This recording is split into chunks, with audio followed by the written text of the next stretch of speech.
The adopted Ammunition Production Support Act will make it possible to allocate 500 million euros from the EU budget. In addition, it will speed up the delivery of weapons to Ukraine and help EU member states replenish their stocks. But first, the document must become law, and for this it must be finally approved by EU Council.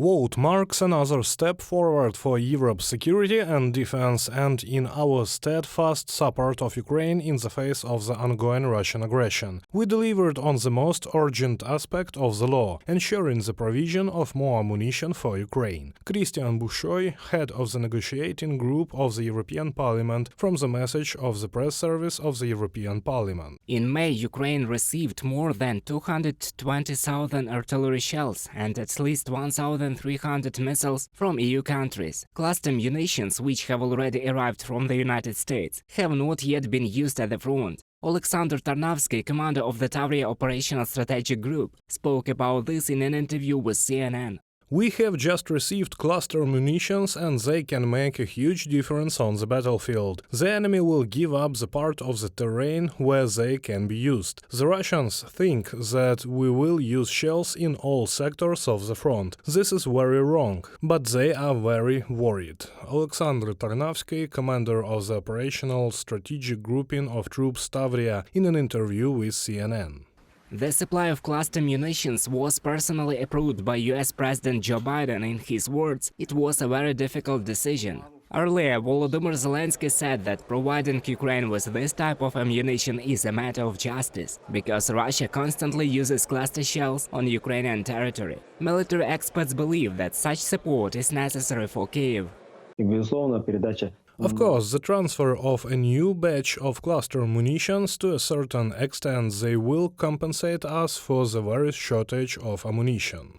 Each cluster projectile contains several hundreds of the same type of submunitions scattered over large areas above the ground, which makes it possible to hit many targets simultaneously. Earlier, Western human rights activists and officials opposed their supply to Kyiv, fearing possible risks for the civilian population. But American funds are safer for the environment than Russian counterparts, military experts emphasize. About 2% of submunitions do not explode during their combat use. Perhaps the percentage will be even a little higher, but it certainly will not reach the percentage of failure of Russian submunitions of this type. There, the percentage of unexploded submunitions is 30-40.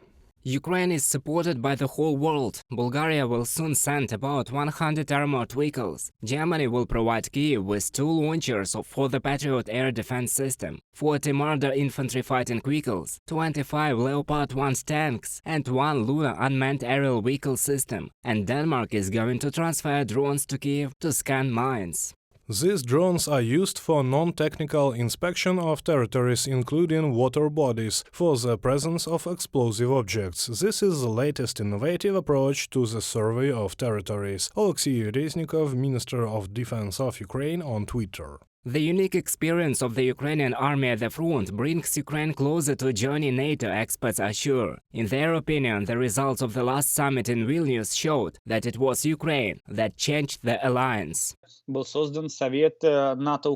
NATO-Ukraine Council was created. I think this is a fundamental change, because if 20 years ago there was such a perception that Russia could draw red lines and broadcast what Eastern Europe should do and how, now it is Ukraine that sets the tone in terms of what is required, who is the real threat, what type these threats are, how resist this. As a result of the Vilnius summit, Ukraine received security guarantees from the G7 countries. They will operate until Kyiv joins NATO. The G7 intends to supply more weapons, speed up intelligence sharing, help with cyber defense, and expand training programs for the Ukrainian military. In addition, the countries promised to provide urgent military assistance to Ukraine in the event of a new aggression from Russia in the future. Reported by Roman Smoler, Victoria Smirnova, UATV News.